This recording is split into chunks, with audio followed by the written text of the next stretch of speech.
Hi again. So in this video, we're going to take a look at how to solve for two variables when you're given two equations with both the variables. Okay, so oftentimes in algebra, this is called systems of equations. So basically, you're given a pair of equations, and each equation has two variables in it, and you need to solve for both the variables. Okay, so let's take a look at our first example. So let's say you're given 2x minus y is equal to 13, and then the other equation is x plus y is equal to 8. Okay, so there are quite a few different ways to solve this equation.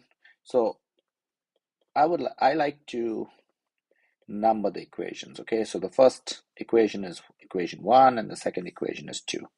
Okay, so your objective is to find a way to get rid of one of the variables. Okay, and you can combine these equations to get rid of them. Okay, and that's often the preferred way.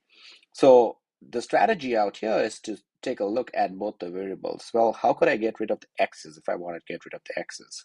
Well, I could multiply. If I had a 2x out here and then subtracted this equation from, or basically subtracted this equation from this one, then I could get rid of the x. But is there an easier way? Well, what if I just add these equations together, equation 1 and equation 2, then the y's would directly cancel out, right? Now that's the easier way. So you can choose the other way I just mentioned, but you always want to choose the easier way. So just a little bit of inspection kind of helps you understand which one is the easier way. So I'm just going to go ahead and add the equations directly. So when I add them, I get rid of the y's, and that gives me 3x is equal to, if I add the 13 and the 8, I get 21. And when I solve for x, divide both sides by 3, I get x is equal to, 7. Okay, so there you have it. X is equal to 7. So now I solve for x. So that's all good. Now I want to find what's y. So the way to find what's y is you just take this value of 7 and you insert it in any of the equations, 1 or 2, as x. So replace the x with the 7. And again, now you have to decide, are you going to choose equation 1 or equation 2? It doesn't matter. You can choose the one where you have less multiplication to do. That way it makes your life a little easier. So I'm going to choose 2 because that way I have less multiplication to do. So if I put 7 into 2, then that becomes 7 plus y is equal to 8. If I subtract 7 from both sides, I get y is equal to 1. And there you have it. So the solution to this equation is x is equal to 7 and y is equal to 1. Hopefully that made sense. Let's take a look at another example. And in the next example, feel free to pause the video and try it yourself first. And then you can unpause it and see how it works out, okay? There is your problem. Go ahead and pause the video, try it first, then unpause it, and then you can take a look at how it's solved. All right, so again, out here, I'm going to go ahead and number them. That's 1, and that's equation 2. And as I can see, the y's, my easiest way is to get rid of the y's, right? I can just add the equations together. So if I add them, I get rid of the y's. I get 5x is equal to 19 plus 6 is 25. I divide both sides by 5. I get x is equal to 5. Boom. There you go. So I know what x is. I'm going to try to take the value of x. I'm going to put it back into 2 or 1. Now in 2, I have to do less multiplication because it's 2 times the 5, right? So that's what I'm going to do. I'm going to take this value, I'm going to put it into 2. So when I do that, I get 2 times 5 minus y is equal to 6. So, or 10 minus y is equal to 6. Subtract 10 from both sides.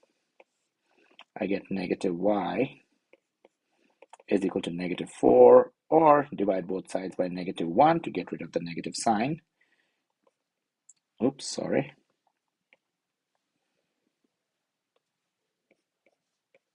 So y is equal to 4.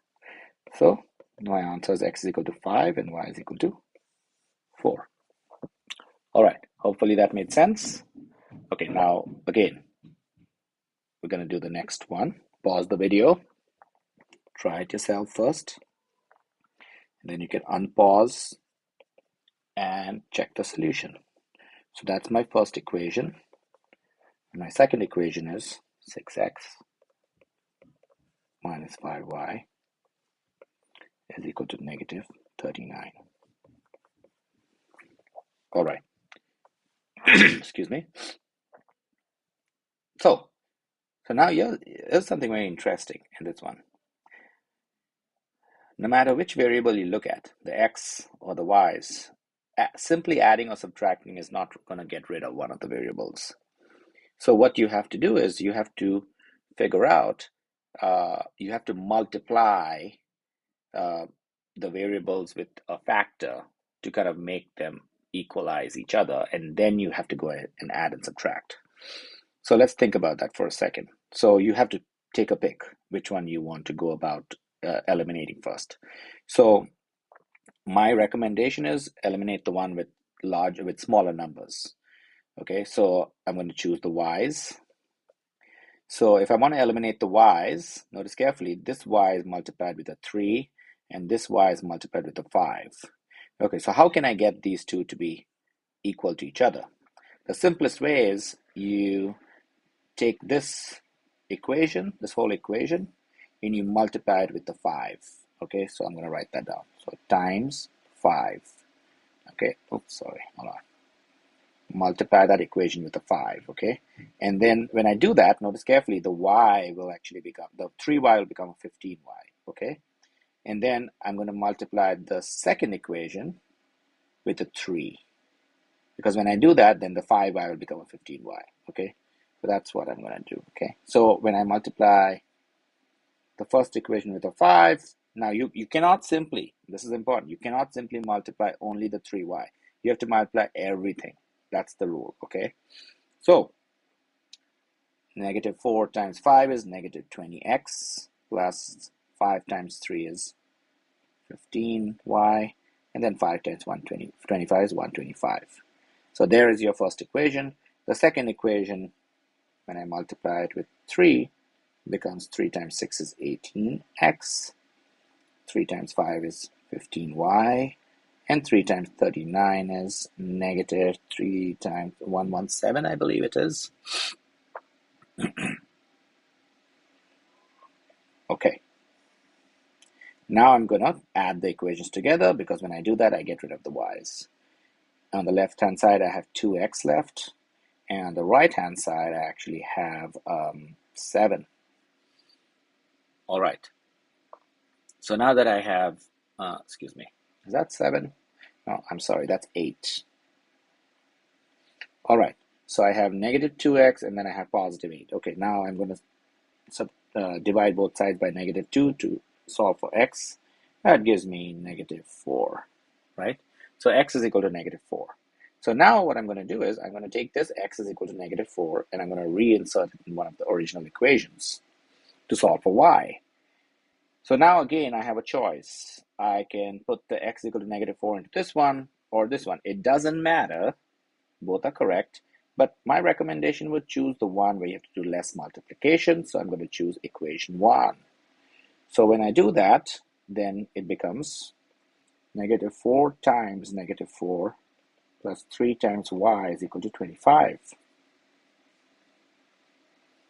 When I multiply them out, I get 16 plus 3y is equal to 25.